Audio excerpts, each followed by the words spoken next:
السلام علیکم۔ شام میں اسرائیلی دراندازی جاری ہے۔ اسرائیلی فوج دارالحکومت دمشق کے جنوب مغرب میں تقریباً 25 کلومیٹر تک پہنچ گئی ہے۔ سیرین آبزرویٹری فار ہیومن رائٹس کی رپورٹ کے مطابق شام میں بشار الاسد کی حکومت کے خاتمے کے بعد سے اب تک 310 اسرائیلی حملے ہو چکے ہیں۔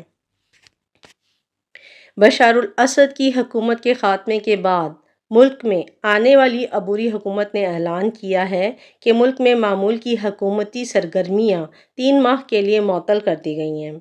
ایک عدالتی اور انسانی حقوق کمیٹی قائم کی گئی ہے جو آئینی جائزہ کے بعد ترامیم کرنے کی تجویز دے گی۔ شام کی نئی قیادت نے ایک امریکی شہری کو بھی رہا کر دیا اور دیگر لاپتہ افراد کی تلاش کے لیے امریکہ کے ساتھ تعاون کا بھی اعلان کیا ہے۔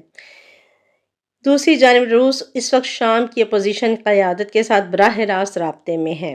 شام کی خود مختاری اور علاقائی سالمیت کی خلاف ورزیوں پر سیکریٹری جنرل اقوام متحدہ انتونیو گیوٹرس نے بھی تشویش کا اظہار کیا ہے۔ دوسری جانب اس حوالے سے مشیر امریکی قومی سلامتی جیک سالون نے اسرائیلی حملوں کے دفاع میں کہا ہے کہ اسرائیلی افواج ممکنہ خطرات کو بے اثر کرنے کی کوشش کر رہی ہے۔